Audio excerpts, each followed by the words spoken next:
বাগেরহাটের রামপালে সড়ক দুর্ঘটনায় নিহত বরকনে সহ ১৪ জনের মরদেহ পরিবারের কাছে হস্তান্তর করা হয়েছে।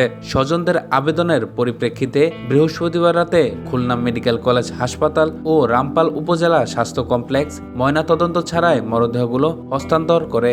নিহতদের মধ্যে বর, তার বাবা, ভাই বোন, ভাবি ও ভাগ্নি সহ একই পরিবারের ৯ জন রয়েছেন। শুক্রবার ভোরে তাদের মরদেহ মোংলার শেহালাবুনিয়া গ্রামে পৌঁছায়। অন্যদিকে কনে, তার বোন, দাদি ও নানির মরদেহ নেওয়া হয়েছে খুলনার কয়রা উপজেলায়।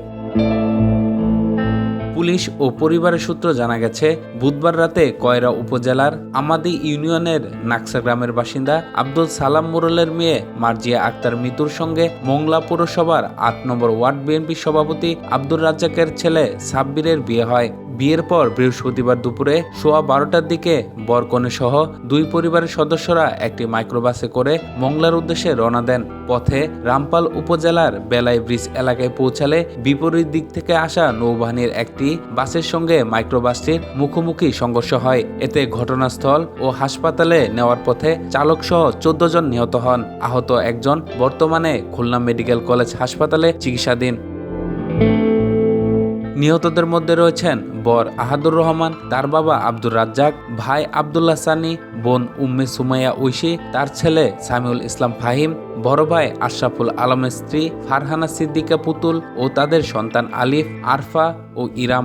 এছাড়া নিহত হয়েছেন কনে মার্জিয়া আক্তার মিতু, তার ছোট বোন লামিয়া আক্তার, দাদি রাশিদা বেগম, নানি আনোয়ারা বেগম এবং মাইক্রোবাসের চালক নাইম। জানা গেছে, বর আহাদুর রহমান মোংলা শহরের একটি মোবাইল ফোনের দোকান পরিচালনা করতেন। কনে মার্জিয়া আক্তার কয়রা নাকসি আলিম মাদ্রাসায় আলিম প্রথম বর্ষের শিক্ষার্থী ছিলেন।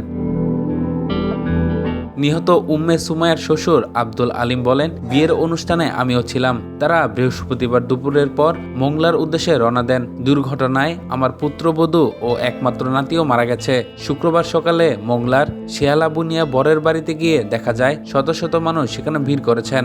স্বজনদের কান্নায় পুরো এলাকা ভারী হয়ে উঠেছে।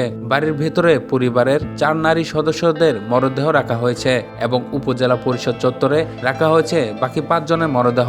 নিহত আব্দুর রাজ্জাকের ছোট ভাই সাজ্জাদ সর্দার জানান, আশেপাশের ৯টি মসজিদ থেকে খাটিয়া এনে মরদেহগুলো রাখা হয়েছে।